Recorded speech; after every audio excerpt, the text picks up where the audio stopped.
President Trump gave a press conference this morning in the White House. He made an announcement related to white supremacy.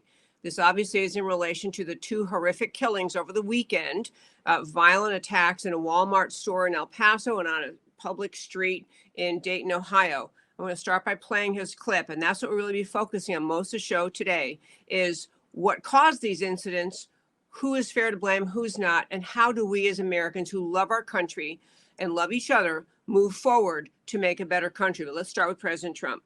Good morning. My fellow Americans, this morning, our nation is overcome with shock, horror, and sorrow.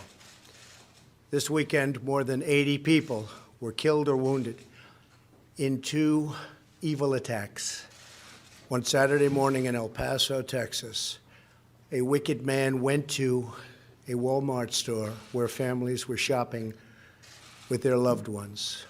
He shot and murdered 20 people and injured 26 others, including precious little children. Then, in the early hours of Sunday morning, Dayton, Ohio, another twisted monster opened fire on a crowded downtown street. He murdered 9 people, including his own sister, and injured 27 others. The First Lady and I join all Americans in praying and grieving for the victims, their families, and the survivors. We will stand by their side forever. We will never forget. These barbaric slaughters are an assault upon our communities, an attack upon our nation, and a crime against all of humanity. We are outraged and sickened by this monstrous evil, the cruelty, the hatred, the malice, the bloodshed, and the terror. Our hearts are shattered for every family whose parents, children, husbands, and wives were ripped from their arms and their lives. America weeps for the fallen. We are a loving nation, and our children are entitled to grow up in a just, peaceful, and loving society. Together, we lock arms to shoulder the grief. We ask God in heaven to ease the anguish of those who suffer, and we vow to act with urgent resolve. The shooter in El Paso posted a manifesto online consumed by racist hate. In one voice, our nation must condemn racism, bigotry, and white supremacy. These sinister ideologies must be defeated. Hate has no place in America. Hatred warps the mind, ravages the heart, and devours the soul. We must make sure that those judged to pose a grave risk to public safety do not have access to firearms, and that if they do, those firearms can be taken through rapid due process. That is why I have called for red flag laws, also known as extreme risk protection orders. You know, folks, listening to that this morning, I did watch the entire thing. It's very moving. President Trump's denouncement of these horrific crimes was really very it was profound, it was moving, it was genuine.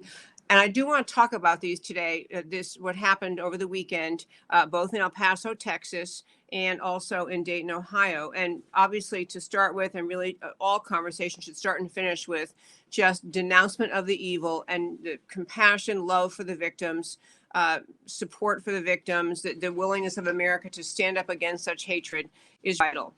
The thing that is really has bothered so many Americans, myself included, is that there was almost an instantaneous attempt to accuse President Trump in some way of being responsible for these outrageous, horrific, senseless, violent acts. And they were just malicious beyond description. Even think of blaming the president for what these people did. And part of what the blame was, of course, related to this endless argument by the American left that Trump is a racist and he's trying to he's trying to create racial tension in America that he is doing things and saying things that are not right, that have a racist overtone. I want to remind you in this first five of this, just a few historical backgrounds about President Trump. Number one was, and if you have listened to my show a long time, you know, Candace Owens spoke about this when she began her big effort, which has now blossomed into Blexit, the Black and Latina exit from the Democrat Party. But Candace Owens talked about growing up in New York City and how the entire Black culture in which she grew up viewed President Trump as, in her words, the gold standard. He was the man, he was the guy, the gold standard. This was someone whom not only Candace Owens grew up respecting, President Trump, or then just, you know, kind of business billionaire Trump, but the entire Black community in New York City spoke highly of him, said he was the man, the gold standard, the one that they wanted to be like someday. They wanted to emulate him. They wanted to emulate his success. And it was only after President Trump was nominated or announced his candidacy for the presidency that on the American left, people started coming out saying, hey, Trump's a racist. Yeah, he's a racist. He's a racist. And this is really what got Candace Owens going in her political mission, which was, she essentially says often when she speaks, it obvious to me, all of these Black Americans in the community where she grew up thought he was the greatest, the gold standard. And suddenly now that he's becoming a serious candidate in the Republican Party for the presidency, he's a racist. So that got her looking into the use of the term racist and the use by the American left of the accusation of racism to manipulate Americans into being afraid of and suspicious of their fellow Americans. Also, I remind you, President Trump, in his years as, you know, businessman Trump in New York City, regularly, he's a very successful man, regularly hung out with and went to events with, was friends with Jesse Jackson, Al Sharpton, other Black leaders. He was viewed as a guy, and at that time, they all thought of him as a Democrat, so they thought he was great, and they were very friendly with him. He has many years of involvement with those two Black leaders and others. And all of a sudden, now that he became a presidential candidate for the Republican side, and now is president, many of the players on the American left who idolize him all of a sudden are very comfortable calling him racist.